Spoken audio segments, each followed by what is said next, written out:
کہ بھئی وضو فرض حکم ہے، وضو نہیں ہوگا، وضو میں ایک بال کے برابر کی جگہ بھی خشک رہ گئی تو نماز، وضو نہیں ہوا، جب وضو نہیں ہوا تو نماز نہیں ہو سکتی۔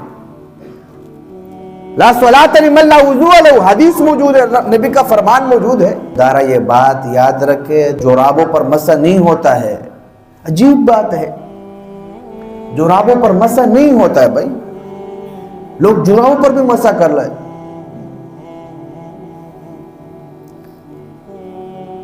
ایک آدمی نے مجھے کہا کہ بھائی کیوں نہیں ہوتا ہے؟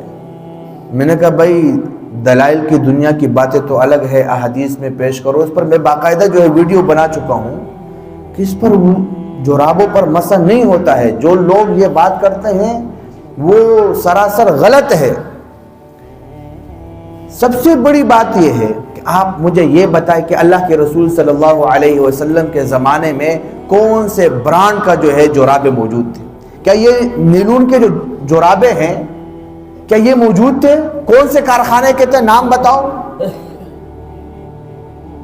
بھائی، موجود تھے؟ بھئی اللہ کے رسول صلی اللہ علیہ وسلم کے زمانے میں تو چمڑے ہوا کرتے تھے، چمڑے لوگ بناتے تھے کالوں سے، یہ چیز موجود تھی۔ کہاں حماقت کی بات کر رہے ہو یار، جو قرآن کے خلاف ہے، حدیث کے خلاف ہے، عقل کے بھی خلاف بات کر رہے ہو۔ ایک لطیفہ سا ہے، ایک عالم گزرے ہیں ملا دو پیازا، ایک جگہ جو ہے مناظرہ کرنے گئے، بیان کر رہے تھے تو ساتھ میں چپل بھی لے کر جا رہے، ساتھ میں چپل بھی لے کر جا رہے۔ تو اس نے لوگوں نے کہا حضرت یہ آپ کیا کر رہے ہیں، چپل بھی لے کر جا رہے ہیں؟ اس نے کہا میں جس جگہ آیا ہوں یہ شیعوں کا مجمع ہے، اور نبی کریم صلی اللہ علیہ وسلم کے زمانے میں شیعہ لوگوں نے چپل چرائی تھی، اس وجہ سے مجھے ڈر ہے میرے چپل چوری نہ ہو جائے۔ اب کیا باتیں کرتے ہو کہ اللہ کے رسول کے زمانے میں شیعہ موجود تھے؟ وہ تو موجود ہی نہیں تھے، یہ تو بات کی پیداوار ہے۔ اس نے کہا جب بات کی پیداوار ہے تو جماعت حقہ ہو ہی نہیں سکتا، یہ فرق باطلہ میں سے ہے، ہمیں سے بات ہی نہیں کرنا۔ آپ خود مان گئے کہ اللہ کے رسول کے زمانے میں شیعہ موجود نہیں تھے۔ ہم یہی کہہ رہے ہیں کہ بھئی یہ جو نیلون کے جوراب ہے اس کا وجود تو سب سے پہلے ہمیں ثابت کرو کہ اللہ کے رسول کے زمانے میں یہ موجود تھے۔ ہم آپ کو بتاتے ہیں کہ چمڑے کے جورابے، چمڑے کے موزے موجود تھے۔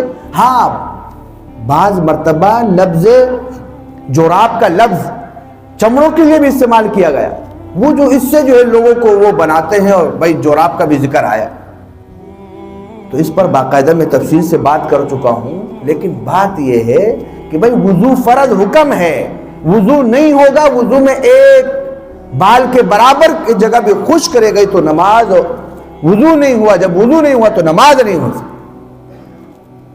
لا صلاۃ لمن لا وضو لہ، حدیث موجود ہے، نبی کا فرمان موجود ہے۔ قرآن کا حکم ہے، فرائض کتنے ہیں؟ 4 ہیں، چہرے کو دھونا، ہاتھوں کو دھونا، مسح کرنا، پاؤں کو دھونا۔ آپ لوگوں کو ترخا رہے ہیں کہ جرابوں پر بھی مسح کر لو، لوگوں کے ایمان اور اعمال اور نماز جیسے عظیم عبادت کو برباد کیا جا رہا ہے۔ تو خدا را شریعت کے احکامات پر عمل کریں۔